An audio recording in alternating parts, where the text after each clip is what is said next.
Shalom, selamat pagi Bapak Ibu yang kasih Tuhan, puji nama Tuhan. Kita memasuki hari yang baru.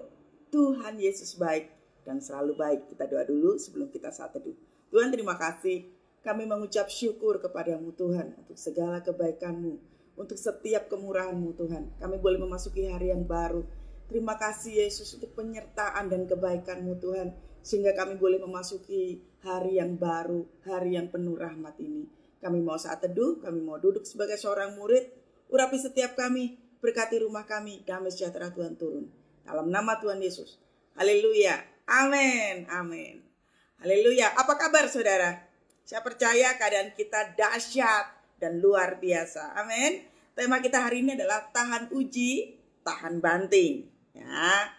Buka di kitab Roma 5 mulai dari ayat yang pertama.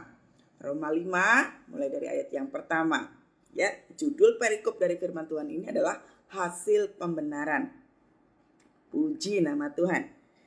Perhatikan firman berikut.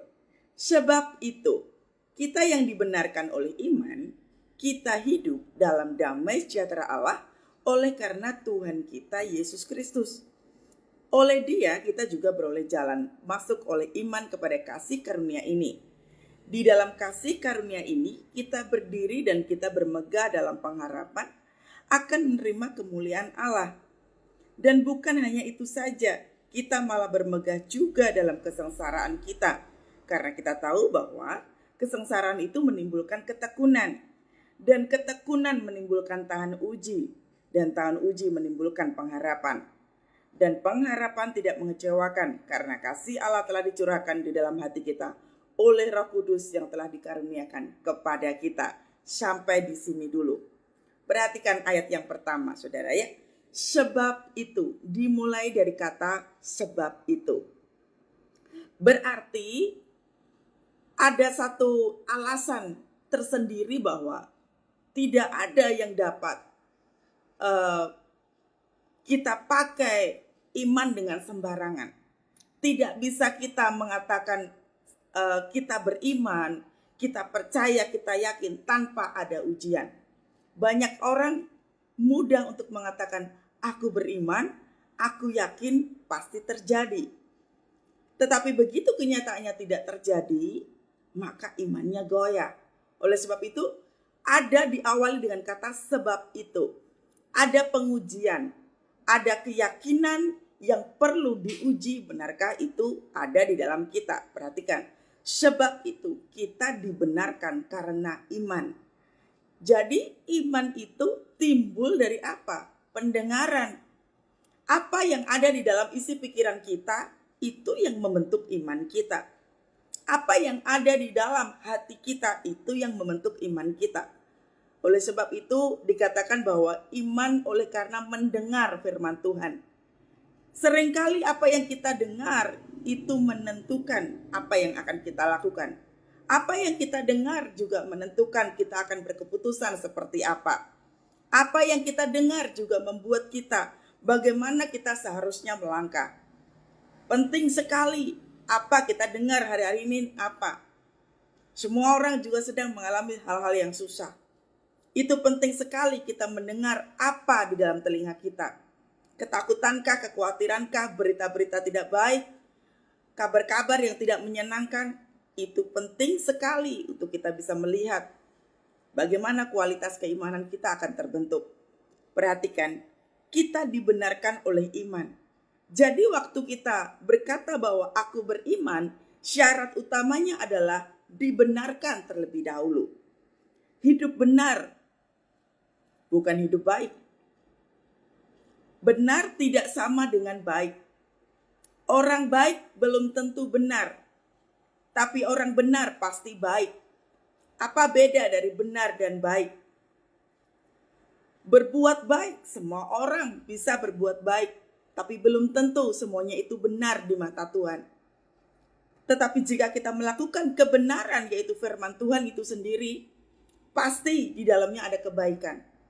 Nah, itulah iman terbentuk dari apa? Perbuatan benar. Hidup sesuai dengan firman Tuhan. Makanya dikatakan kita dibenarkan oleh iman. Syarat utama kita hidup di dalam iman adalah benar. benar di mata Tuhan. Berpegang teguh kepada firman, berpegang teguh kepada pengajaran Tuhan. Itu iman. Jadi iman bukan keyakinan. Keyakinan itu timbul di dalam diri. Tetapi iman itu harus berdasarkan dengan firman. Iman itu meneguhkan. Iman itu bicara tentang isi hati Tuhan. Makanya jangan gampang mengatakan aku punya iman kok. Tentu kita semua punya iman. Tapi harus berdasarkan benar di mata Tuhan. Tidak hanya benar. Tanda bahwa orang hidup benar, tanda bahwa orang hidup beriman itu seperti apa? Kita hidup dalam damai sejahtera. Jadi tanda pertama kita hidup beriman adalah kita hidup benar sesuai dengan firman Tuhan. Yang kedua, dipenuhi dengan damai sejahtera. Nah, apakah orang yang hidup dalam damai sejahtera tidak takut, tidak khawatir? Masih takut, masih khawatir, tetapi tidak mendominasi. Seringkali saya mengatakan bahwa takut khawatir itu hal biasa. Tetapi jangan mendominasi pikiran dan hati kita. Karena itu membahayakan kehidupan kita. Berapa banyak orang melakukan kesalahan di dalam mengambil keputusan karena apa? Takut. Contoh, takut gak bisa makan. Orang pinjam pakai kartu kredit. Takut gak punya pakaian bagus, gak punya tas bagus. Menggunakan kartu kredit dengan tidak benar. Nah, ketakutan yang sederhana ini menimbulkan apa? Utang numpuk. Ujung-ujungnya apa? Takut. Takut tidak mampu bayar, takut dengan debt collector, takut dikejar-kejar utang. Oleh sebab itu, kita tidak bisa mengatakan keadaan saya kepepet, makanya saya harus pakai kartu kredit. Hari ini kita bicara tentang apa? Tahan uji, tahan banting. Ini bicara tentang iman. Iman itu justru akan kita lihat waktu apa? Kepepet. Banyak orang menggunakan istilah kepepet untuk membuat keputusan-keputusan yang tidak benar. Itulah pentingnya damai sejahtera itu berasal daripada Tuhan. Tadi sudah dikatakan bahwa iman itu diawali dengan hidup benar. Hidup sesuai dengan tuntunan Tuhan. Tuhan bicara apa, kita lakukan. Itu iman. Contoh, sewaktu kita mau hidup sehat, mau hidup sembuh dari sakit penyakit yang gak kunjung sembuh. Bagaimana caranya kita menggunakan iman? Hidup benar terlebih dahulu. Hidup dalam pertobatan terlebih dahulu. Benarkah kita sudah mengampuni kesalahan orang? Benarkah kita sudah hidup jujur di dalam Tuhan? Benarkah kita sudah minta ampun di hadapan Tuhan dengan perilaku kita yang dahulu? Sudahkah kita melakukan pemberasan? Itu hidup benar. Perkara sembuh atau tidak bukan ranah kita. Itu area Roh Kudus. Bagaimana cara mengaktifkan iman waktu kita sakit belum kunjung sembuh? Hidup benar terlebih dahulu yang pertama. Yang kedua, hati tetap penuh dengan damai sejahtera. Walaupun dokter mungkin memvonisnya penyakitnya makin hari makin parah. Hati-hati waktu menggunakan iman. Tidak ada istilah saya sudah dekat dengan Tuhan, saya sudah bertobat, tapi kenapa penyakit tidak kunjung sembuh? Ini bukan iman. Karena syarat iman yang kedua adalah damai sejahtera. Hatinya tetap teguh, percaya bahwa kesembuhan memang sudah terjadi. Orang yang benar memegang kata sembuh di sini bukan sembuh secara sakit penyakit, tapi sembuh secara batin, sembuh secara jiwa. Ingat betul bahwa kita punya tubuh, jiwa, dan roh. Tiga-tiganya harus benar, harus sehat, harus pulih. Sakit mungkin hanya fisik, tetapi perhatikan, tubuh jasmani kita harus tetap sehat. Sehat yang dimaksud di sini adalah dia bisa berdoa, dia bisa memuji Tuhan, dia bisa memuliakan Tuhan. Makanya waktu fisiknya sehat dalam arti tanda kutip ya, dia bisa tetap berdoa, gak peduli dengan situasinya seperti apapun. Amin ya. Jadi tidak sembarangan mengatakan aku beriman, aku percaya. Tapi lihat dulu, apakah kita sudah benar dengan firman Tuhan ini? Lalu yang kedua, tidak diliputi dengan ketakutan demi ketakutan yang membuat kita tidak bisa tidur, atau bahkan kelemahan tubuh mengikuti terus-menerus. Apakah kelemahan tubuh? Gampang sekali sakit kepala, gampang sekali kena demam, gampang sekali sakit lambung. Damai sejahtera Tuhan gampang sekali hilang. Sewaktu apa? Tekanan itu datang. Oleh sebab itu, di kitab Roma ini, Tuhan mengajarkan kepada kita bagaimana kita beriman dengan benar. Tidak sekedar berdoa. Masih banyak sampai hari ini orang berdoa seperti stor masalah. Padahal berdoa artinya membangun hubungan dengan Tuhan. Tapi kebanyakan daripada kita berdoa itu seperti setor masalah. Makanya begitu jawaban doa tidak tercapai, jawaban doa tidak kita dapatkan, kita gampang kecewa dengan Tuhan. Karena kita tidak membangun hubungan. Kita lebih fokus kepada mujizat. Pegang kuat bahwa iman bicara tentang apa? Damai sejahtera. Tidak peduli tekanannya sebesar apa. Tidak peduli dengan masa lalu. Tidak peduli dengan goncangan apapun yang sedang terjadi hari-hari ini. Bahkan termasuk dengan istilah kepepet. Anda belajar untuk sampai di level ini. Yang tidak gampang diombang-ambingkan dengan tekanan kehidupan. Semua orang akan mengalami ini. Tapi tidak semua orang tahu bagaimana mengatasi kesulitan demi kesulitan. Ada caranya, saudara. Makanya firman Tuhan, tanpa tuntunan ini kita tidak bisa melakukannya, termasuk saya, saudara. Sebagai seorang hamba Tuhan, saya tidak bisa berjalan sendiri tanpa pimpinan Tuhan. Tuntunan Tuhan ya salah satunya adalah firman Tuhan ini. Makanya waktu kita tidak baca firman Tuhan, kita akan hilang kendali. Waktu kita tidak baca firman Tuhan, kita tidak tahu harus berbuat seperti apa. Jadi pegang kuat ya. Tanda bahwa orang beriman yang kedua adalah damai sejahtera. Damai sejahtera ini kita dapat dari mana? Lihat. Kita hidup dalam damai sejahtera dengan, ayat berikutnya ya, dengan Allah oleh karena apa? Tuhan kita, Yesus Kristus. Itu tadi seperti yang saya bilang, bahwa doa tidak sama dengan setor masalah. Doa kita tinggal di dalam hadirat Tuhan. Doa itu melekat kepada Tuhan, seperti ranting yang melekat kepada pokok anggur.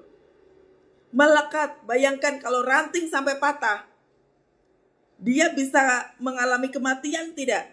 Bisa sekali. Kalau patah masih bisa disambung. Tanaman kalau patah masih bisa disambung, saudara. Ditaruh tanah begitu ya, lalu diikat pakai plastik begitu masih bisa mengalami pertumbuhan. Tetapi kalau itu sampai patah, terlepas daripada ranting, terlepas daripada dahannya, pasti dia akan mengalami kematian. Pikirkan saudara, waktu kita melepas tangan kita dari kuasa Tuhan, itulah kenapa kita gampang sekali jatuh. Mengapa banyak orang gampang frustrasi? Karena hidupnya tidak melekat kepada Tuhan. Berapa banyak orang mengalami tekanan kehidupan karena apa? Hatinya tidak melekat kepada Tuhan. Karena sudah salah fokus. Pentingnya kita tidak melihat mujizat. Berlatihlah saudara untuk tidak fokus kepada mujizat. Karena Anda akan belajar, karena Anda akan melihat kekecewaan demi kekecewaan terjadi. Ya. Jadi syarat yang pertama adalah hidup benar, hidup sesuai dengan firman Tuhan. Lalu yang kedua apa? Damai sejahtera di dalam Tuhan, di dalam Yesus Kristus. Dua hal ini pegang kuat. Untuk bisa masuk di dalam area tahan uji, tahan banting, Anda harus pegang itu, yaitu hidup benar sesuai firman Tuhan. Dan hiduplah penuh dengan damai sejahtera Tuhan.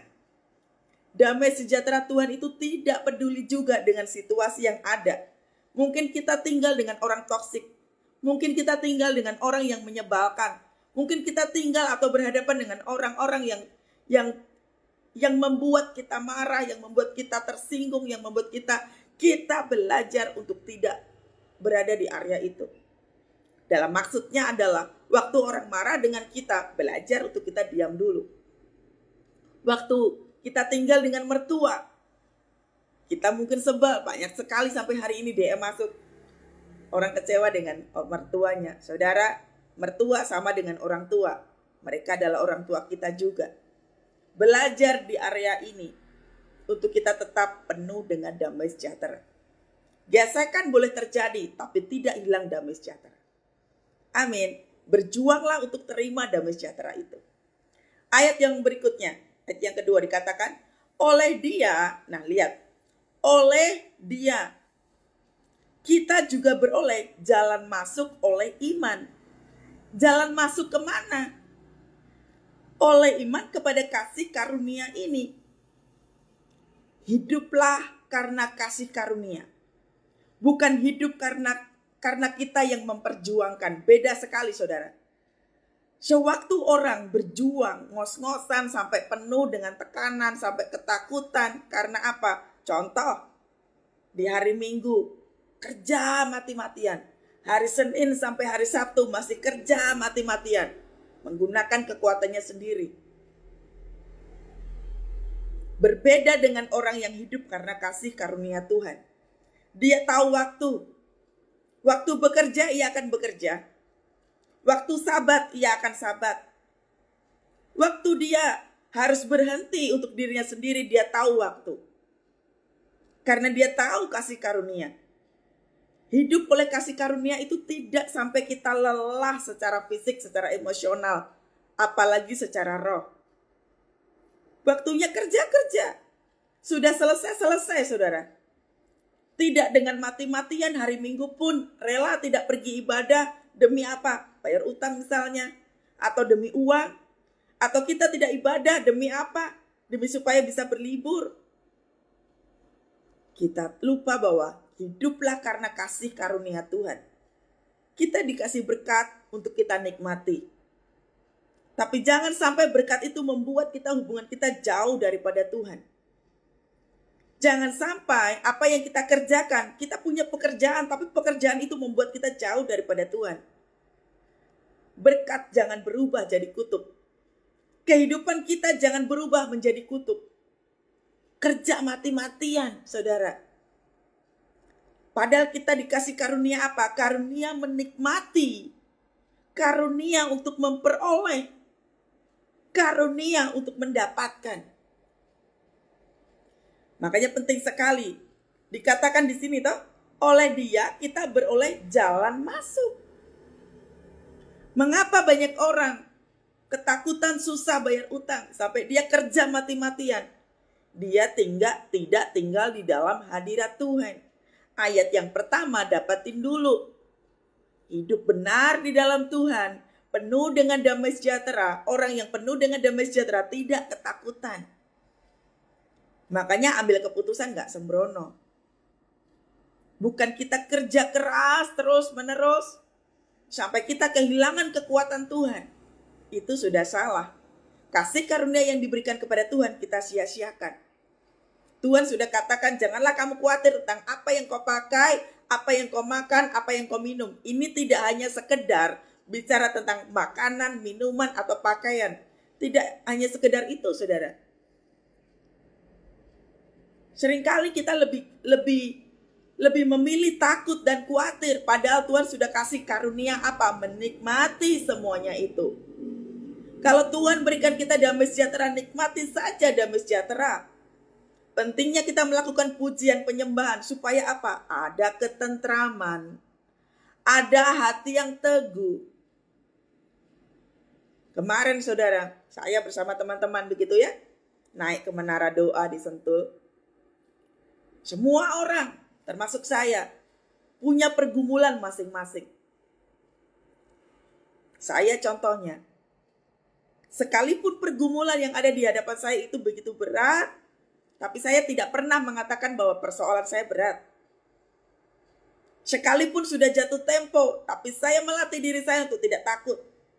Waktu saya masuk dalam menara doa, saya pastikan saya penuh dengan damai sejahtera Tuhan. Waktu saya masuk ke ruang doa itu, saya pastikan bahwa saya sudah diliputi dengan apa? Kebenaran. Apakah kebenaran itu? Saya tidak khawatir, saya tidak takut, saya ngikutin apa kata Tuhan. Kalau Tuhan katakan tidak khawatir, saya harus lakukan itu karena firman Tuhan harus kita lakukan. Berarti waktu sudah jatuh tempo, waktu masuk dalam ruang doa, tidak takut, tidak khawatir. Apa yang harus kita lakukan? Perhatikan ayat yang kedua. beroleh jalan masuk untuk apa? Kasih karunia, saudara. Nikmatin hadirat Tuhan. Hadirat Tuhan itu akan membawa kemerdekaan. Hadirat Tuhan yang membawa jiwa kita tenang. Hadirat Tuhan yang membuat kita tahu bagaimana kita percaya kepada Tuhan. Disitulah kita ngerti iman kita kualitasnya seperti apa. Paham, saudara? Ya? Jadi pada waktu kita menggunakan iman kita, kita sedang bergerak. Kita sedang menggunakan itu untuk apa? Kepada Tuhan. Amin. Oleh Dia kita beroleh jalan masuk. Ini loh. Jalan masuknya bukan jalan masuk iblis masuk mengintimidasi kita. Bukan, saudara. Tetapi jalan masuknya apa? Kasih karunia Tuhan. Kita diberi kebebasan untuk menikmati karunia Tuhan. Penyertaan, kebaikan, pembelaan Tuhan, kekuatan, itu kasih karunia. Gak usah kita minta pun, itu akan diberikan kepada kita. Pada waktu apa? Perhatikan ayat yang pertama tadi.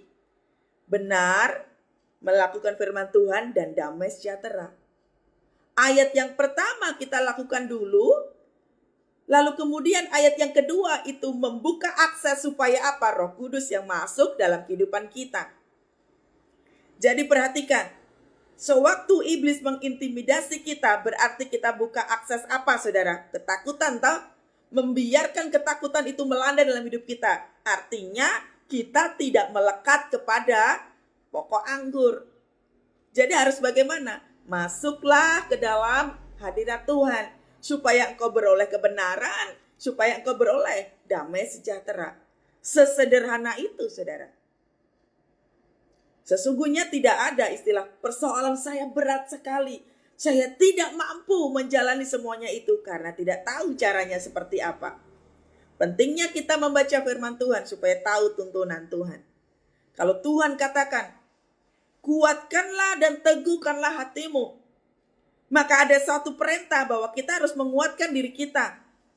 Ada perintah Tuhan, kita harus apa? Meneguhkan diri kita. Itu bagian kita. Bukan kita dipenuhi, diliputi dengan ketakutan demi ketakutan. Tetapi pegang kuat firman Tuhan. Tuhan bicara apa? Lakukan saja itu. Amin. Jadi oleh Dia kita beroleh jalan masuk. Bukalah akses dalam kehidupan kita supaya Roh Kudus masuk. Yaitu kasih karunia itu. Karunia apa? Damai sejahtera, sukacita, penyertaan Tuhan, pembelaan Tuhan. Sekalipun tekanannya begitu besar, tapi tetap melihat kemuliaan Tuhan bisa turun dalam kehidupan kita. Jadi kita tidak gampang dikuasai oleh berbagai macam ketakutan. Dengar baik, saudara, jangan diperbudak dengan ketakutan. Bangsa Israel kenapa harus lama sekali keluar dari tanah Mesir? Karena dirinya diliputi dengan ketakutan. Takut gak bisa makan, takut berkekurangan, takut gak punya uang, takut gak bisa hidup berbahagia. Ini berbahaya. Oleh sebab itu kita dikasih karunia sama Tuhan. Kenapa disia-siakan? Masuklah di dalam hadiratnya. Buka akses seluas-luasnya. Roh Kudus bisa masuk. Caranya sederhana. Lakukan doa, pujian, penyembahan. Bangun hubungan. Ya. Berikutnya. Di dalam kasih karunia itu, kita berdiri dan kita bermegah. Perhatikan. Garis bawahi kata kita berdiri dan kita bermegah. Loh, kok bisa bermegah? Kan persoalannya besar. Kan tekanannya besar. Bagaimana kita bisa berdiri? Tuhan katakan apa? Angkatlah tilammu, berjalanlah. Bangkit, angkat tilam, berjalanlah. Dikatakan begitu kan? Tuhan tidak langsung membuat mujizat. Bangkitkan diri dulu. Tugas kita adalah membangkitkan diri kita. Makanya waktu kita mengasihani diri sendiri, melo begitu, stop dengan itu semua, bangkitkan dirimu. Membangkitkan diri bagaimana caranya? Memperkatakan, minta supaya jiwamu itu bangkit. Contoh, Kathy, gak perlu takut.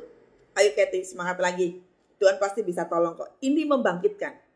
Ini memerintahkan tubuh, memerintahkan nama Kathy itu untuk bangkit. Anda harus belajar di level ini. Perintahkan tubuh untuk bangkit. Bukan nangis terus-menerus. Bukan di kasur tidur-tiduran terus. Bangkitkan dirimu. Supaya apa? Ingat saudara, ketakutan bisa melumpuhkan seluruh aspek. Orang tidak ucuk-ucuk langsung mengalami kelemahan tubuh. Ketakutan yang sedikit itu, kebiasaan takut dan khawatir itu bisa membuat lemah seluruh aspek tubuh, jiwa, dan roh. Mungkin kalau tubuh saja yang lumpuh, mungkin karena sakit penyakit gitu ya, usahakan roh dan jiwanya itu tetap kuat di dalam Tuhan. Bagaimana caranya kita bisa bermegah di dalam persoalan kita? Balik lagi ke ayat yang pertama tadi saudara. Hiduplah penuh dengan benar dan penuh dengan damai sejahtera Tuhan. Agar supaya apa? Kita bisa bermegah. Contoh. Mengapa waktu kita puji-pujian nih? Kenapa banyak orang Kristen itu suka menyanyi? Kenapa banyak orang Kristen suka menari? Kalau di gereja karismatik biasanya suka full band gitu ya. Wah, kita bersorak gitu. Bila roh Allah ada di dalamku, ku kan menari seperti Daud menari. Gak peduli tekanannya kayak apa. Tapi dia membangkitkan tubuhnya untuk apa? Menari di dalam Tuhan. Itulah yang disebut dengan bermegah. Memangnya bisa kalau kita punya tekanan kehidupan kita menari di hadapan Tuhan? Bisa sekali. Coba Raja Daud waktu menciptakan lagu ini. Bila roh Allah ada di dalamku, ku kan menari seperti Daud menari. Ku kan menari. Gak peduli kondisinya seperti apapun. Saya sering sekali saudara, waktu rumah sudah sepi gitu ya, gak ada orang gitu, saya bisa menari, melompat, berjingkrak-jingkrak. Itu dalam kondisi tekanan besar. Makanya tadi saya bilang, engkau harus memerintahkan tubuhmu itu untuk bangkit. Engkau harus memerintahkan imanmu untuk apa? Untuk aktif. Waktu kita menari untuk Tuhan. Aku diberkati, aku dilimpahi, karena Allah sanggup untuk mengerjakan. Nah, amin. Jadi itu memerintahkan tubuh, memerintahkan jiwa, dan memerintahkan roh yang mengalami kematian itu untuk bangkit. Amin. Itu loh yang disebut dengan bermegah. Jangan samakan diri kita. Makanya saudara, orang berdoa dan tidak berdoa beda sekali. Orang berdoa membangun hubungan dengan Tuhan. Orang berdoa tidak peduli kondisi yang terjadi. Orang berdoa tidak disetir dengan ketakutan dan kekhawatiran. Orang berdoa tidak takut dengan kegagalan. Bahkan orang berdoa tidak takut dengan masa depan. Sekalipun memasuki tahun 2024, 2025, 2026 diprediksikan begitu banyak ketakutan. Tapi kita tetap bermegah, berani mengatakan apa? Bersama Tuhan, aku bisa menjalani kehidupan. Punyai level perkataan kita yang seperti ini. Bersama Tuhan, aku bisa melewati semua itu. Bersama Tuhan, aku bisa sembuh. Bersama Tuhan, aku bisa pulih. Bersama Tuhan, keluargaku dimenangkan. Waktu ngomong seperti ini, dia sedang memperkatakan firman Tuhan. Dia sedang membangkitkan dirinya sendiri. Makanya dikatakan ini, kita berdiri dan bermegah. Ya kayak gini namanya. Praktek ya saudara. Gunakan firman Tuhan ini untuk membangkitkan semangatmu. Di dalam kasih karunia ini, kita berdiri dan kita bermegah dalam apa saudara? Pengharapan. Sekalipun tidak ada dasar untuk berharap, namun aku percaya. Perhatikan, sekalipun tidak ada dasar untuk berharap, berarti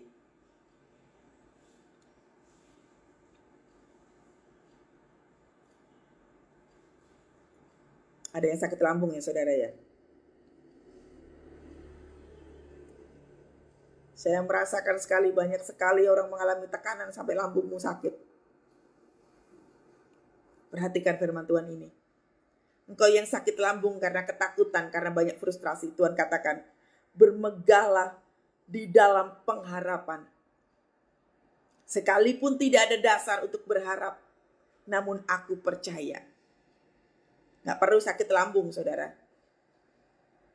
Gak perlu sakit perut. Berkali-kali pergi ke rumah sakit, berkali-kali harus minum obat. Karena banyak pikiran, lambungnya sakit. Berpengharapanlah di dalam Tuhan. Amin ya. Dan kita bermegah di dalam pengharapan akan menerima apa? Kemuliaan Allah. Kapan kita menerima kemuliaan Allah? Lihat, kok bisa ya? Contoh nih, kok bisa ya Bu Melisa begitu banyak masalah, tapi Bu Melisa masih persekutuan, Bu Melisa masih pelayanan, Bu Melisa masih saat teduh, Bu Melisa masih nyanyi. Itu kemuliaan Tuhan lagi turun. Amin. Loh kok bisa ya orang punya masalah, tapi kok dirinya tetap bisa bersuka cita? Karena dia tahu bagaimana berpengharapan di dalam Tuhan. Karena dia tahu bagaimana hidup benar di dalam Tuhan. Karena dia tahu bahwa damai sejahtera Tuhan itu memerdekakan jiwa. Makanya tadi saya bilang selalu ada perbedaan orang-orang berdoa. Berdoa sama dengan membangun hubungan intim dengan Tuhan dan yang tidak. Makanya kualitas doa itu penting, saudara. Tidak sekedar bunyi, tidak sekedar diperkatakan. Hubungan di dalam diri, bangun itu. Dan kita bermegah dalam pengharapan dan akan menerima kemuliaan. Orang melihat kita kok rasa-rasanya ngelihat Kathy enak sekali ya. Seringkali saudara waktu saya pelayanan gitu ya. Belum sampai ketemu sama orangnya, orang udah nangis duluan, orang udah merasa dilawat gitu. Saudara, bukan Kathy-nya saudara, karena kemuliaan Tuhan telah turun. Mengapa banyak orang hamba-hamba Tuhan dipakai Tuhan dahsyat? Karena apa? Kemuliaan Tuhan turun. Pendetanya baru berada di atas mimbar, belum ngomong apa-apa. Hadirat Tuhan itu turun, ngikutin dia. Itulah yang disebut dengan kemuliaan Tuhan. Karena dia menjaga hubungan. Orang yang menjaga hubungan dengan Tuhan, hidupnya dipenuhi dengan urapan. Urapan itulah yang membuat dia bisa menggunakan kuasa Allah untuk apa? Mengerjakan pekerjaan-pekerjaan Tuhan. Amin. Dan bukan hanya itu saja, ayat yang ketiga. Dan bukan hanya itu saja, kita malah bermegah dalam apa? Kesengsaraan kita. Makanya jangan sembarangan menggunakan. Saya itu paling paling suka begini sama teman-teman saya. Wah, kalau di gereja nyanyinya lompat-lompat gitu ya. Pergi ibadah bisa sampai 5 kali. Tapi coba saya lihat, kalau engkau sampai ada suatu persoalan, lihat dulu. Apakah waktu engkau dapat persoalan, engkau masih bisa melompat-lompat waktu di gereja? Waktu engkau punya masalah, apakah hatimu bisa terjaga, bisa melompat-lompat seperti di gereja? Bisa tidak? Jangan karena hati kita baik, hati kita lagi enak, kita nyanyi di gereja itu sampai lompat-lompat, sampai senang gitu ya, sukacita. Oh haleluya, haleluya. Nyanyinya paling kenceng. Nanti dulu. Tema kita hari ini tahan uji, tahan banting. Kalau ada tekanan dalam kehidupan, apakah kita masih konsisten untuk bersukacita di dalam Tuhan seperti hari Minggu engkau lompat-lompat? Apakah engkau masih konsisten untuk memberkatakan Tuhan Yesus baik pada waktu tekanan itu datang? Hati-hati saudara. Hati-hati saudara. Jangan gunakan ibadah hanya untuk happy-happy. Gunakan ibadah untuk membangun hubungan. Percuma kita beribadah tapi tidak bisa mengendalikan diri dengan benar. Itu berbahaya. Dan bukan hanya itu saja. Jadi, tidak hanya kita menikmati kasih karunia, tidak hanya kita hidup benar, tidak hanya penuh dengan damai sejahtera, tetapi kita bermegah di dalam kesengsaraan. Orang yang bermegah di dalam kesengsaraan itu tidak gampang dikit-dikit. Bu, doakan saya, Bu. Bu, doakan saya, Bu. Tekanannya begitu besar. Tidak nebeng iman orang. Ingat betul, masing-masing punya dikasih Tuhan iman, saudara. Kalau engkau mengalami keadaan yang tidak baik, gak gampang. Doakan saya, Bu Pendeta. Doakan saya, Bu Gembala. Ingat dulu, waktu ibadah, engkau nyanyi lompat-lompat, konsisten tidak dengan apa yang kau lakukan. Jangan sampai di gereja kita nyanyi paling kencang. Tapi begitu tekanan datang, telepon pendetanya, tolong doakan saya. Ini kan tidak benar. Berarti Anda tidak konsisten. Tidak sama waktu beribadah dengan tekanan kehidupan. Padahal tekanan kehidupan itulah termasuk beribadah. Kita harus konsisten, saudara. Jangan kalau keadaan kita baik, kita mengatakan, oh Tuhan baik, Tuhan dahsyat. Ingat betul. Waktu engkau dalam tekanan, berani tidak mengatakan Tuhan baik, Tuhan dahsyat. Ya, segala sesuatunya mesti konsisten. Jangan sampai hari Minggu kita lompat-lompat, memuji Tuhan, memuliakan Tuhan, tapi bohong terus-menerus. Tapi menipu terus-menerus. Hidup tidak dalam kebenaran. Makanya waktu tekanan datang, tidak ada urapan. Dengar baik. Jangan sampai hari Senin sampai hari Sabtu kita hidup dalam kebohongan, penipuan, kemarahan, suka mengutuk orang. Ya.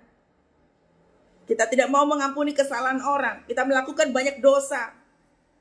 Masih dugem, masih minum-minuman, masih merokok. Hari Minggu baru napak kudus. Buat apa, saudara? Makanya waktu tekanan datang, gampang ambruknya kan? Gampang emosi, gampang marah. Gak doalah, gak ibadahlah. Waktunya ibadah. Memilih untuk apa? Melakukan hal-hal di luar sana. Anda tidak konsisten di dalam Tuhan.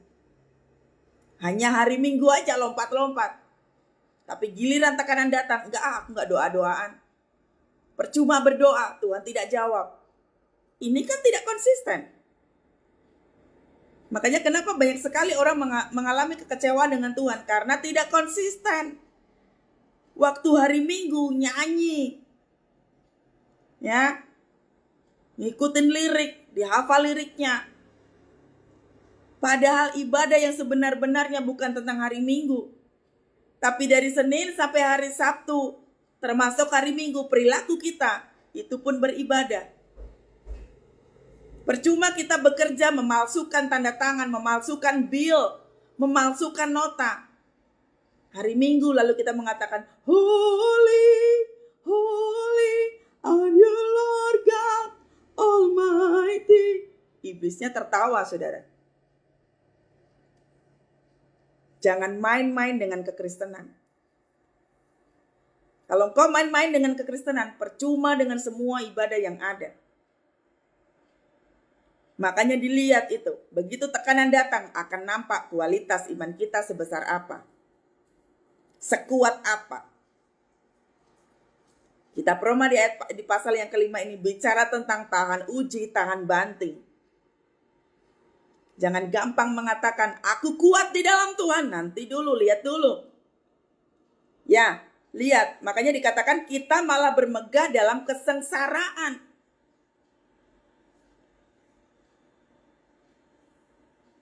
Berani tidak untuk terus mengatakan, sekalipun tidak ada dasar untuk berharap, aku percaya. Sekalipun pintu semuanya tertutup, beranikah kita mengatakan, sekalipun pintu itu tertutup, aku tetap percaya Tuhan. Sekalipun tidak ada uang sama sekali hari ini, aku tetap percaya Tuhan. Amin. Saya sudah saksikan ini berkali-kali. Waktu saya punya bisnis, Tuhan katakan apa? Tutup. Waktu Tuhan katakan tutup, berarti kan Tuhan bertanggung jawab dengan kehidupan saya. Betul? Logikanya kan gitu. Tuhan yang suruh, Tuhan yang minta. taat saja. Berarti ada tanggung jawab yang Tuhan berikan dalam kehidupan saya, betul? Taat saja. Nah, waktu ketaatan itu diuji imannya. Jangan cuma Kathy ngomong tentang firman, tapi Kathy sendiri tidak bisa melakukan firman Tuhan itu. Diuji, semuanya habis. Waktu semuanya habis, berani tidak Kathy mengatakan, aku percaya Tuhan. Dan itu memang terjadi, saudara. Melatih sampai di level ini. Sekalipun tidak ada dasar untuk berharap, aku percaya Tuhan. Lihat saudara, saya tidak pernah absen pelayanan. Saya belajar untuk konsisten di dalam Tuhan. Kalau saya pelayanan begitu luar biasa, saya hari Minggu begitu luar biasa, saya waktu di atas mimbar saya luar biasa, penuh dengan urapan. Jangan sampai waktu di dalam tekanan saya tidak luar biasa. Karena itu tidak konsisten. Amin. Makanya penting sekali kita belajar. Hiduplah benar di dalam Tuhan. Tadi di ayat yang pertama, hidup benar itu menjadi syarat utama untuk ngomong tentang iman. Percuma kita ngomong iman tapi suka tipu-tipu. Suka bikin palsu tanda tangan. Bikin bill, tanda tangan palsu. Kita menipu orang dengan bikin surat perjanjian penipuan. Kita masih merokok, kita masih dugem, kita masih minum-minuman, kita masih narkoba, masih free sex, masih nonton film porno. Buat apa? Jangan bicara tentang iman, Anda sudah pasti tidak tahan uji. Karena untuk tahan uji, iman itu syaratnya apa? Benar. Berapa banyak orang takut gak bisa doa karena apa? Gak ada urapan. Gak yakin bahwa doanya dirinya sendiri itu, doa dia sendiri itu membawa kuasa dari Tuhan. Gak yakin karena apa? Gak ada urapan. Amin. Jangan kebiasaan nebeng doa, saudara. Ya, doa sendiri. Pegang aja itu Kisah Para Rasul 1 ayat 8. Jikalau kuasa itu turun atas kehidupan kita, kuasa itu diberikan kepada kita kalau apa? Roh Kudus turun memenuhi kita. Maka urapan itu akan turun.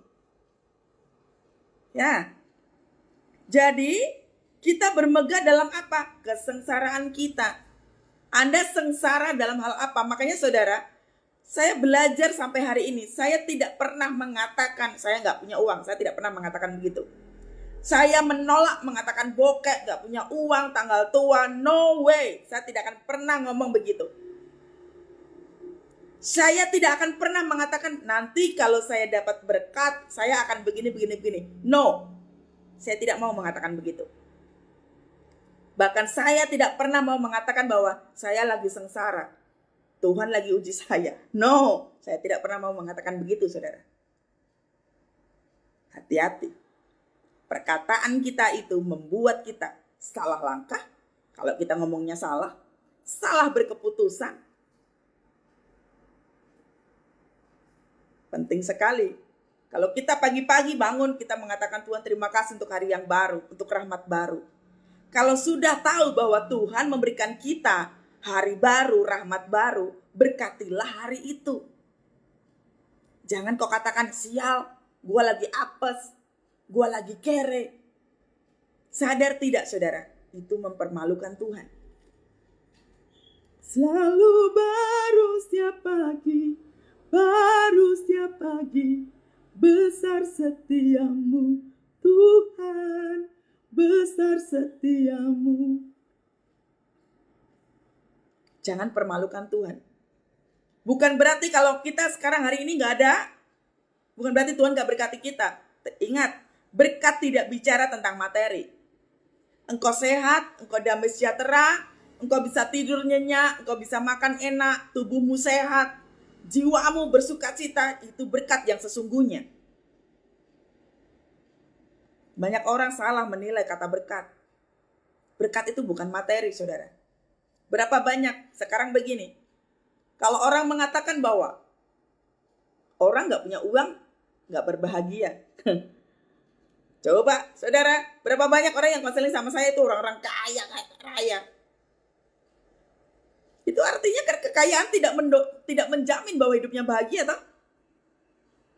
Itulah kenapa saudara firman Tuhan selalu dan selalu. Tuhan Yesus tidak langsung membuat mujizat. Tuhan Yesus membuat kita bangkit terlebih dahulu. Tuhan Yesus membuat karakter kita terbentuk terlebih dahulu. Tuhan Yesus membuat kita berubah lebih dahulu.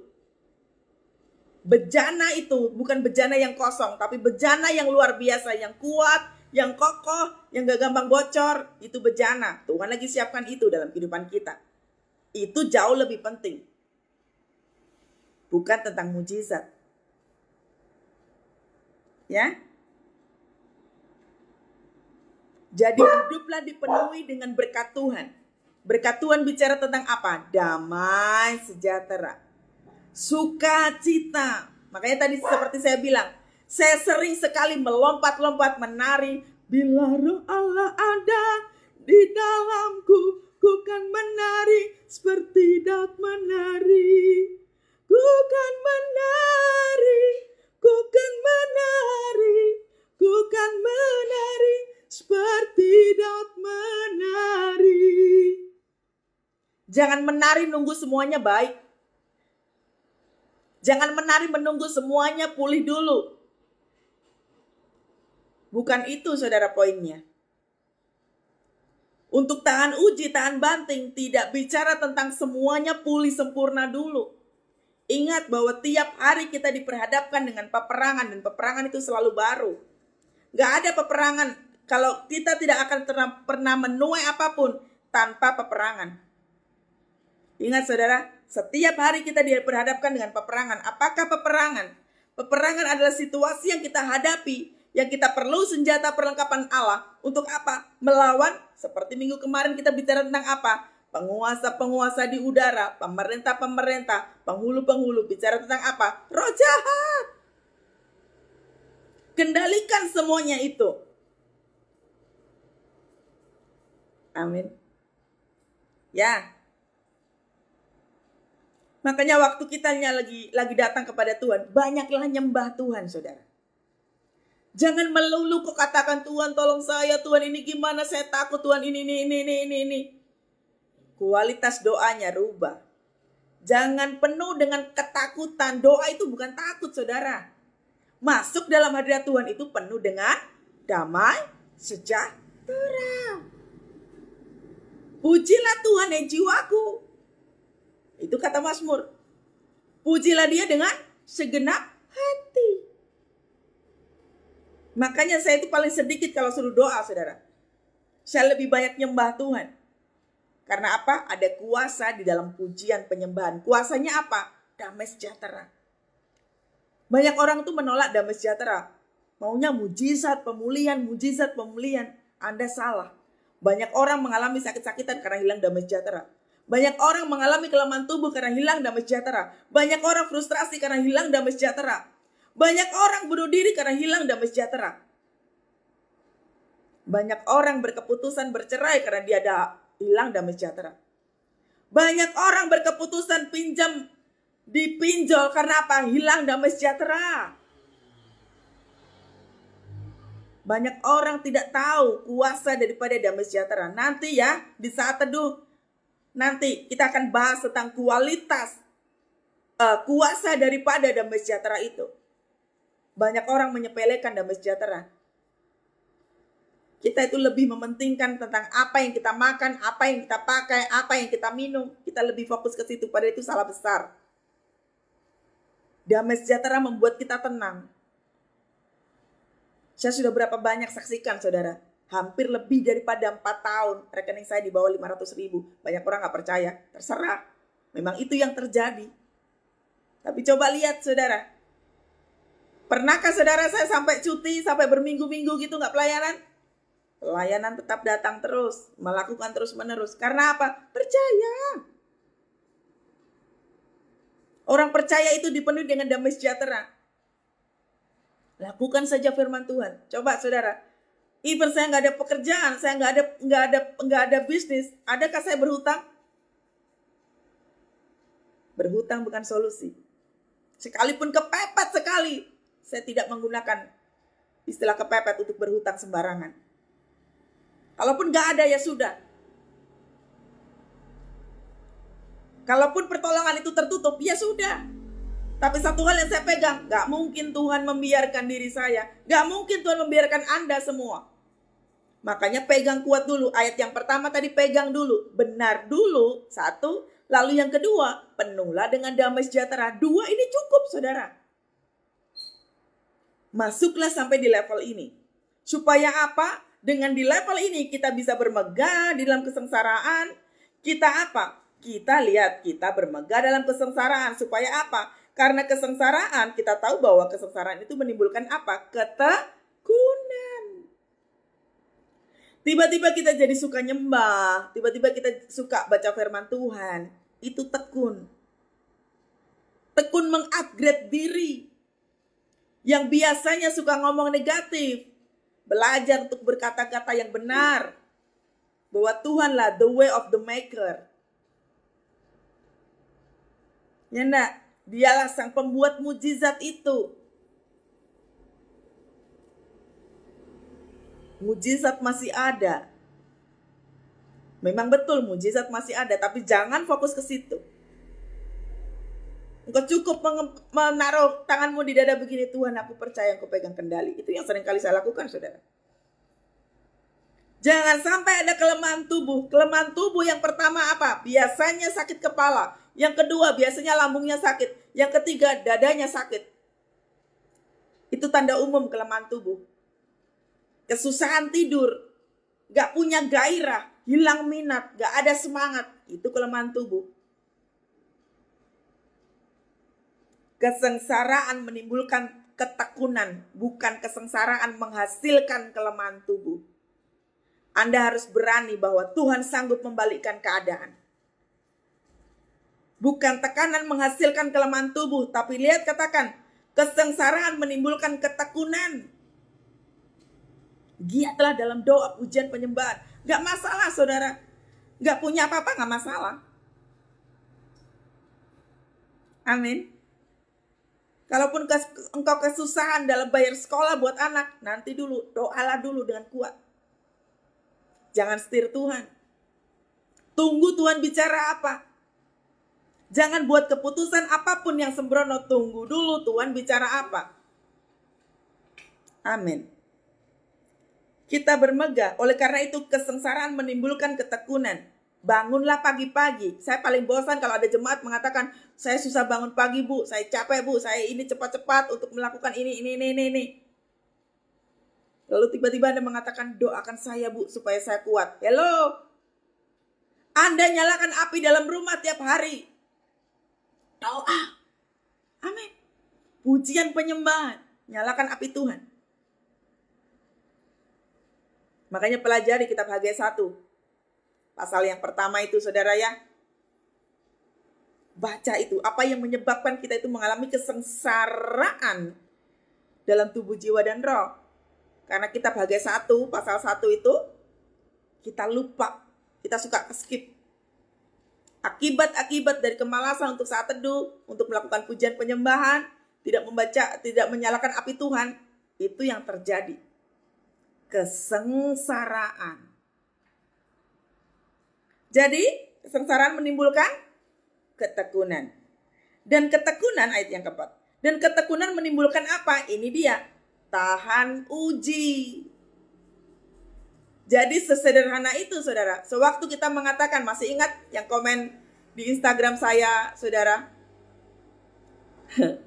Orang mengatakan, kesaksian Bu Kety ini seperti pedang bermata dua. Bagi orang, ya Bu Kety-nya diberkati. Tapi bagi orang seperti saya, itu seperti Tuhan gak adil. Tuhan memberkati Bu Kety. Tuhan gak adil. Nah jangan sampai saudara kita seperti ini. Amin. Lihat, ketekunan menimbulkan apa? Tahan uji. Sewaktu kita menuduh Tuhan tidak menolong kita, menuduh Tuhan tidak peduli sama kita, kita lagi mengalami kemunduran. Berarti ayat yang pertama kita gak lakukan. Hidup benar Damai sejahtera, pegang itu dulu. Makanya kenapa banyak kita itu ngomongnya negatif tentang Tuhan. Tuhan biarkan saya begini. Tuhan tidak mendengarkan doa saya. Percuma ikut Tuhan, percuma berdoa, percuma pelayanan. Mulai hitung-hitungan. Kita merasa sudah melakukan apa yang sudah kita lakukan, tapi kita lupa. Hidup tidak melekat kepada Tuhan. Ayat yang pertama tidak dilakukan.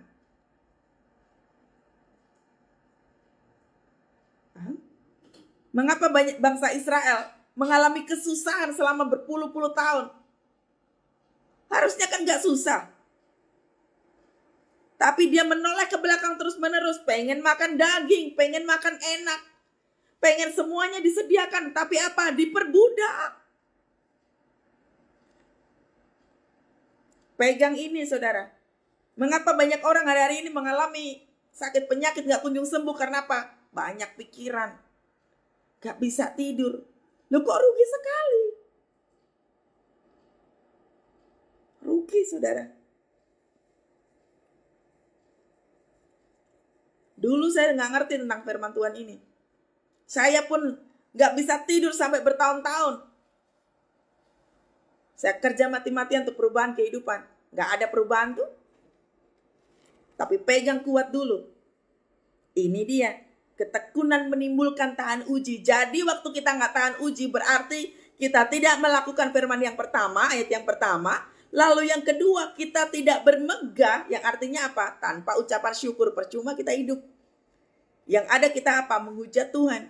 Kayak tadi yang komen di Instagram saya tadi itu. Tuhan tidak tolong. Tuhan tidak adil. Bu Kety diberkati, sementara saya tidak. Kita sudah jadi Kristen berapa lama saudara? Kok kualitasnya masih di ini terus? Makanya tadi saya bilang, jangan beribadah hari Minggu. Kita lompat-lompat.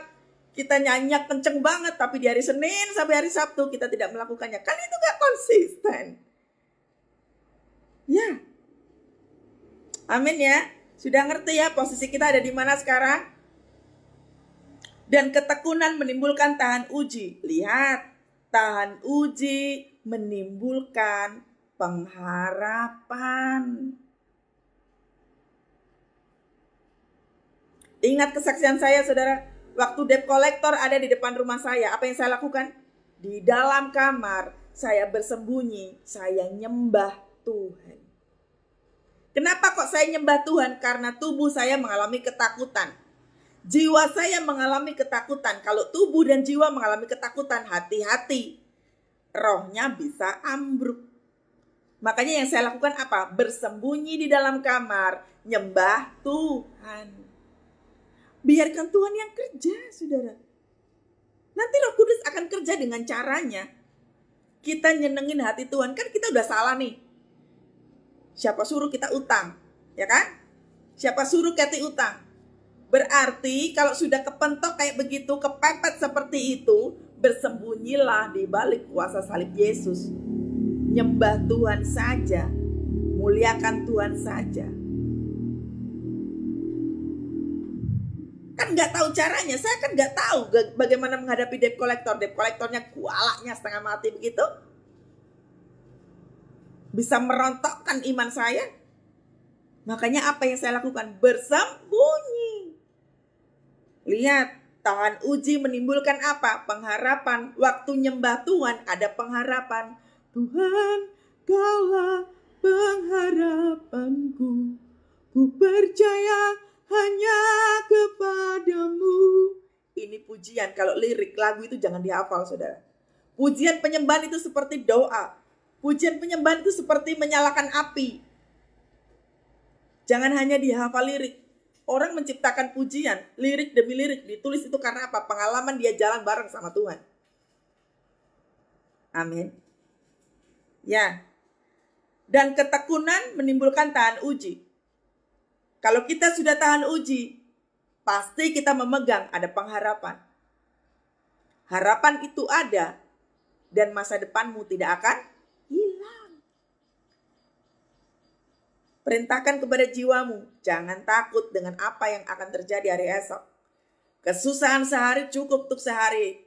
Jangan kau paksakan dirimu untuk merenungkan nasibmu dengan penuh dengan ketakutan demi ketakutan. No way, saudara. Perjalanan go ahead. Lanjutin terus. Berlarilah terus sampai kencang. Jangan noleh lagi ke belakang. Yang hilang biarkan saja. Yang gagal biarkan saja. Ayat yang kelima. Dan pengharapan tidak mengecewakan. Perhatikan. Dan pengharapan tidak mengecewakan. Jadi waktu kita kecewa sama Tuhan, perhatikan ayat yang pertama tadi kita tidak lakukan. Yang kedua, kita tidak tahu kebesaran Tuhan. Makanya kita kecewa. Dan pengharapan tidak mengecewakan. Karena apa? Karena kasih Allah telah dicurahkan di dalam kita. Jadi waktu kita tuh masuk dalam hadirat Tuhan, kasih loh, kasih ini loh, kasih. Di dalam kasih Tuhan tidak ada ketakutan, firman Tuhan katakan begitu toh. Makanya waktu kita datang kepada Tuhan, Tuhan mencurahkannya apa? Kasih. Timbul damai sejahtera, timbul sukacita. Makanya waktu kita doa, pastikan kita tenang di dalam hadiratnya. Ku tenang sebab Kau Allahku. Di saat badai bergelora, ku akan terbang bersamamu. Hati-hati. Ku akan terbang bersamamu. Terbang bisa jatuh gak? Bisa. Tapi waktu kita berkeyakinan bahwa Raja Wali gak mungkin akan ngelepasin anaknya. Waktu apa? Mengajarkan kita bagaimana kita terbang. Waktu kita punya anak, ngajarin anak kita jalan. Pernah gak kita membiarkan, biarin aja jatuh. Jatuhlah. Sakitlah semuanya sampai berdarah-darah. Syukurin. Adakah orang tua begini? Enggak ada kan saudara? Sama. Dikatakan begini, pengharapan tidak mengecewakan karena kasih Allah, garis bawahi kalimat kasih Allah. Waktu ketakutan, kasih Allahnya lagi menipis. Masuklah dalam hadirat Tuhan. Mintalah kasih itu. Amin. Karena kasih Allah telah dicurahkan di dalam diri kita, makanya penuh dengan damai sejahtera. Dicurahkan dalam hati kita oleh apa? Roh Kudus yang dikaruniakan kepada kita. Urapan Allah itu turun bagi kita. Makanya waktu kita nyembah, ada hadirat Tuhan yang memerdekakan jiwa. Merdeka itu penting saudara. Merdeka dari ketakutan, merdeka dari kekhawatiran, merdeka dari tekanan kehidupan. Itu penting sekali. Ya. Karena waktu kita masih lemah, ayat yang ke-6. Karena waktu kita masih lemah, Kristus telah mati untuk kita orang-orang durhaka pada waktu yang ditentukan oleh Allah. Sebab tidak mudah seorang mau mati untuk orang benar, tetapi mungkin untuk orang yang baik ada orang yang berani mati. Ayat yang ke-8 perhatikan. Akan tetapi Allah menunjukkan kasih-Nya kepada kita oleh karena Kristus telah mati untuk kita ketika kita masih berdosa. Perhatikan saudara, jangan sia-siakan kematian Yesus. Kematian Yesus supaya apa toh? Supaya kita gak sembrono berbuat dosa. Jangan kita ngomong tentang kekudusan tapi kita masih tetap dengan dosa kita. Free sex tetap. Nonton film porno tetap. Menipu orang tetap. No way saudara. Jangan sia-siakan kemurahan Tuhan. Jangan sia-siakan kematian Yesus di atas kayu salib. Kita tetap aja dengan dosa kita. Ingat kasih-Nya, ingat kebaikan-Nya, dan anugerah-Nya selamatkanku. Sebab kasih-Nya setinggi langit, kasih setia Allah pada kita. Besar kasih Allah pada kita. Amin. Lebih-lebih karena kita sekarang telah dibenarkan oleh darah-Nya, kita pasti akan diselamatkan dari murka Allah. Jadi jangan dipikir bahwa Tuhan gak bisa murka, saudara. Sewaktu kita hidup dalam dosa, murka sudah ada di depan mata. Kemurkaan ditandai dengan apa? Kesengsaraan. Lihatin aja di bilangan 11. Kita lihat dulu ya, coba kita lihat. Bilangan 11. Tuhan bicara apa kalau kita sudah bersungut-sungut? Bahaya sekali saudara ya. Lihat api Tuhan, judul perikopnya. Bilangan 11 ayat yang pertama. Pada suatu kali bangsa itu bersungut-sungut di hadapan Tuhan tentang nasib buruk mereka. Lihat. Waktu kita ngomong apes, waktu kita ngomong bokek, waktu kita ngomong kere, kita lagi bersungut-sungut di hadapan Tuhan. Waktu mengatakan sial, ini hari apes, Tuhan itu sudah menguduskan hari tiap hari. Tuhan sudah menguduskan jam, waktu. Tapi bersungut-sungut tentang nasib buruk mereka. Dan ketika Tuhan mendengar bangsa murkanya, kemudian apa? Menyalalah api Tuhan. Hati-hati saudara, kalau api Tuhan udah nyala, murka Tuhan udah nyala, hati-hati saudara. Mau doa, mau mulutnya berbusa kayak apapun, hadirat Tuhan gak turun. Berapa banyak orang mengalami kekerangan rohnya. Kenapa? Hadirat Tuhan gak turun. Doa, asal doa, mengeluh terus mengeluh, marah terus marah, kecewa terus kecewa. Kebiasaan tangannya cuma minta melulu. Doa itu bukan tentang minta-minta, saudara. Perhatikan di kitab Matius, mintalah maka kau akan diberikan. Kita doa apa saja sah-sah aja. Anda mau doa apa saja. Tapi jangan lupa untuk mencari dan mengetok. Seringkali kita terjebak dengan kata mintalah. Katanya suruh minta, katanya suruh doa, tapi Tuhan tidak dengarkan. Nanti dulu. Kita cari Tuhan dengan segenap hati atau tidak? Waktu pintu semua tertutup, apakah kita mengetok Tuhan? 3 hal itu harus dilakukan. Cari, minta, cari, ketok. Jangan cuma minta, tapi gak pernah cari Tuhan. Saat teduh bolong-bolong, doa malas, pergi ke gereja, datang terlambat terus menerus. Belum sampai selesai, udah pulang duluan. Makanya menjadi pribadi yang kalah toh, karena hanya melakukan yang itu saat tadi, cuman minta, tidak cari, tidak ketok. Amin ya. Ingat baik-baik, hidup kita mesti tahan uji, tahan banting. Kalau untuk memiliki kualitas tahan uji, tahan banting, jangan bolong-bolong saat teduh, jangan malas berdoa, jangan malas baca firman Tuhan. Apalagi ibadah minggu. Coba saya mau tanya, adakah yang masih ibadah minggu sampai hari ini? Jangan lagi saya mendengar, saya online bu. Kan boleh online. Hati-hati saudara, iblis bisa menyeret kemalasan itu, membuat Anda malas untuk apa? Online. Online itu hanya untuk orang yang sudah sepuh, untuk orang yang sakit. Itu online. Anda masih bisa jalan, Anda masih punya waktu. Jangan sampai Tuhan buat Anda gak bisa jalan.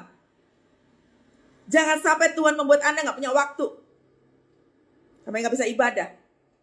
Itu kesengsaraan yang sesungguhnya. Kalau kita dikasih tubuh yang sehat, pergilah ibadah. Jangan mengatakan jauh bu, ke gereja bu, bayar harga saudara. Saya tuh suka heran sama jemaat Tuhan yang mengatakan gereja saya jauh bu, bayar harga saudara. Saya waktu SMA saudara pengen banget punya kerinduan untuk bisa pergi ke persekutuan doa. Saya gak punya uang. Buat naik angkot aja saya gak punya uang. Udah gak punya uang, angkotnya udah gak ada lagi. Apa yang saya lakukan? Saya cuma berdiri di pinggir jalan. Saya cuma ngomong sama Tuhan sambil nangis. Tuhan, saya pengen ikut persekutuan doa. Makanya punyai rasa haus dan lapar akan Tuhan. Selama kita tidak punya rasa haus dan lapar akan Tuhan, nonsens saudara. Kita mau beribadah dengan penuh kerinduan. Berapa kali saudara, waktu persekutuan doa saya berdiri di pinggir jalan. Tuhan bisa-bisanya loh menggerakkan teman saya untuk datang ke rumah saya. Makanya senengin hati Tuhan. Tuhan bisa melakukan dengan caranya. Kalau untuk mujizat yang kayak begitu udah sering banget saudara saya alami. Makanya waktu kita punya kaki, pakai kakimu untuk pergi ibadah. Pakai kaki untuk pelayanan. Amin. Hidup itu gak sembrono saudara. Asal begitu. No. Kita diberkati dengan tubuh yang sehat, pergilah beribadah. Kita dikasih kesehatan, bangun pagi-pagi. Kalau engkau bangun pagi gak bisa, tengah hari kan bisa. Atau enggak malam hari.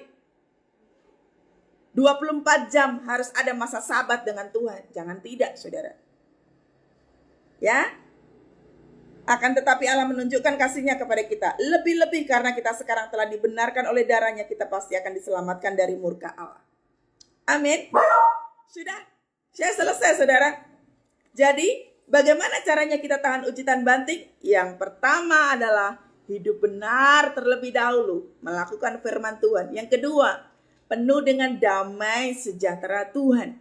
Lalu yang ketiga dikatakan apa? Tekun. Tekunlah dalam doa, pujian, penyembahan, baca firman Tuhan, melakukan firman Tuhan, tekun saudara.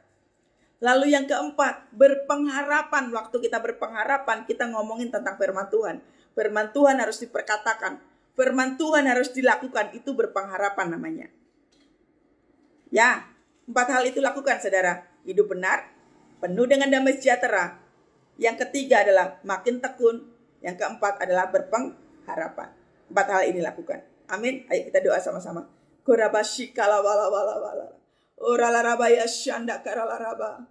Oh yes Tuhan, Kau melihat anak-anak-Mu Tuhan pagi hari ini. Sebanyak 127 orang yang ikut live pagi hari ini ya Tuhan.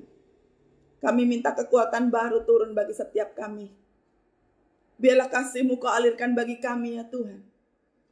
Biarlah roh pengharapan turun bagi setiap kami. Anugerah-Mu cukup bagi kami ya Tuhan. Waktu kami hidup benar, waktu kami berpengharapan, itu cukup buat setiap kami. Korabaya shikalaraba. Di saat badai bergelora, ku akan terbang bersamamu, Bapa Raja atas semesta. Ku tenang sebab Kau Allahku. Saudara, kata kunci pagi hari ini adalah ku tenang sebab Kau Allahku. Jadi perintahkan kepada jiwamu untuk mengatakan ku tenang sebab Dia Allah kita. Aku menjadi tenang sebab Dia Tuhan Allah ada di sini. Aku menjadi tentram karena Dia Tuhan Allah ada di dalam pihakku. Katakan itu kepada jiwamu, saudara. Korabaya shikala wala. Bangkit dari kasurmu, saudara. Bangkit dari kursimu, saudara. Jangan buat iblis memasuki kehidupan kita untuk melumpuhkan kaki.